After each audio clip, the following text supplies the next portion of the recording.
கல்யாண வீட்டு ஸ்டைலில் தக்காளி கூட்டு எப்படி செய்யலாம் பார்க்கலாமா? ஒரு வடைச்சட்டி வச்சுருக்கேன், அதில் கொஞ்சம் எண்ணெய் ஊற்றிக்கிறேன். இப்போ எண்ணெய் ஊற்றியாச்சு. எண்ணெய் காஞ்சிச்சு, கடுகு போட்டுக்கலாம்.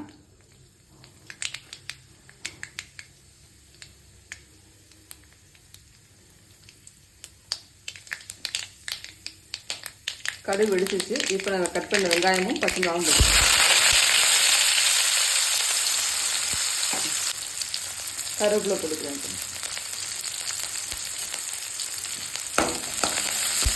வெங்காயம் வந்து ரொம்ப வதங்க வேண்டாம், பாதி வதங்கினா போதும். அடுப்பு வந்து சிம் பண்ணி வச்சுருக்கேன். இந்த அளவுக்கு வெங்காயம் வந்து வதங்கினா போதும். இப்போ தக்காளி கட் பண்ணி வச்சுருக்க தக்காளி வந்து அதில் சேர்த்துக்கிறேன்.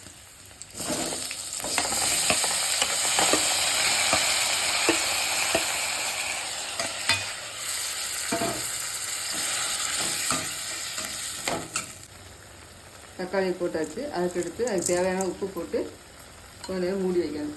தக்காளி உப்பு போட்டால் சீக்கிரம் தக்காளி வதங்கிடும். கொஞ்சம் நேரம் மூடி வைக்கலாம். இப்போ தக்காளி எப்படி வதங்கிருக்குன்னு பார்க்கலாம். தக்காளி நல்லா வதங்கிடுச்சு.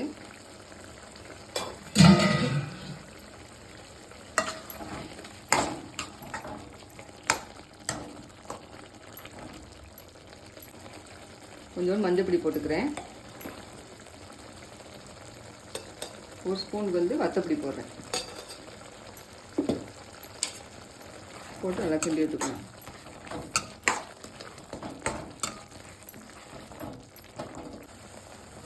கால் கிளாஸ் தண்ணி ஊற்றி கொதிக்க வச்சுக்கிறேன். இது கொதிச்சுட்டு இருக்கட்டும். அது மாதிரி நான் மிக்ஸி ஜாரில் தேங்காய் எடுத்து வச்சுருக்கேன். அதையும் கொஞ்சம் பெருஞ்சீரகம் போட்டு அரைச்சிட்டு வந்துடுறேன்.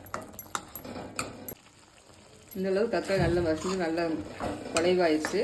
நான் தேங்காயும் பெருஞ்சீரகமும் அரைச்சி வச்சுருக்கேன். அதை ஊற்றிக்கலாம். இப்படியே சாப்பிட்டா நல்லா தான் இருக்கும். தேங்காய் பெருஞ்சீரகம் ஊற்றி சாப்பிட்டா அதோட சூப்பராக இருக்கும்.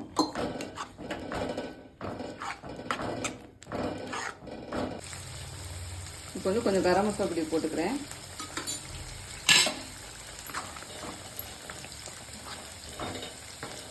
ஒரு 2 நிமிஷம் இருந்தால் ஆஃப் பண்ணிடுங்க. தக்காளி கூட்டு இந்தளவுக்கு எண்ணெயெல்லாம் பிரிஞ்சு சூப்பராக ரெடி ஆகிடுச்சு. இப்போ அடுப்பு ஆஃப் பண்ணிக்கிறேன். சாம்பார் சாதத்துக்கு தக்காளி கூட்டு சும்மா டக்கராக இருக்கும். நீங்கள் செஞ்சு பார்த்துட்டு எப்படி இருக்குன்னு சொல்லுங்கள்.